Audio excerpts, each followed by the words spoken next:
Hero Prabhas, director Sandeep Reddy Vanga కాంబినేషన్లో spirit రానున్న సంగతి తెలిసిందే. దీన్ని అధికారికంగా ప్రకటించిన నాటి నుంచే అభిమానుల్లో అంచనాలు నెలకొన్నాయి.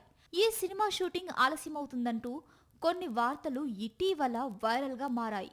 తాజాగా వాటిపై నిర్మాత భూషణ్ కుమార్ స్పష్టతనిచ్చారు. దీని చిత్రీకరణకు సంబంధించిన అప్డేట్ ను పంచుకున్నారు. ప్రస్తుతం సందీప్ రెడ్డి వంగ వరుస సినిమాలతో బిజీగా ఉన్నారు. ఆయన దర్శకత్వంలో వచ్చిన యానిమల్ కు సీక్వెల్ గా యానిమల్ పార్క్ తెరకెక్కనుంది. అయితే స్పిరిట్ కంటే ముందే యానిమల్ పార్క్ తెరకెక్కుతుందని కొన్ని రోజుల నుంచి వార్తలు వైరల్ గా మారాయి. తాజాగా నిర్మాత భూషణ్ కుమార్ మాట్లాడుతూ వాటిని ఖండించారు.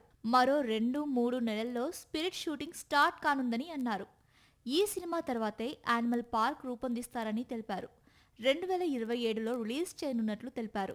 దీంతో ప్రభాస్ ఫ్యాన్స్ సంబరపడుతున్నారు. సందీప్ రెడ్డి వంగ సినిమా కంటే ముందు ప్రశాంత్ వర్మతో ప్రభాస్ ఓ సినిమా చేయనున్నారని కూడా ఇటీవల సోషల్ మీడియాలో పోస్టులు కనిపించాయి. తాజాగా భూషణ్ కుమార్ వెల్లడించిన అప్డేట్ తో వాటికి చెక్ పడింది. ప్రస్తుతం ప్రభాస్ చేతిలో వరుస సినిమాలున్నాయి. ఆయన నటించిన రాజాసాబ్ విడుదలకు సిద్ధంగా ఉంది. దీని తర్వాత స్పిరిట్, కల్కి 2 అలాగే సలార్ 2లో నటించనున్నారు. వీటికంటే ముందు కన్నప్పలో గెస్ట్ రోల్లో కనిపించనున్నారు ప్రభాస్.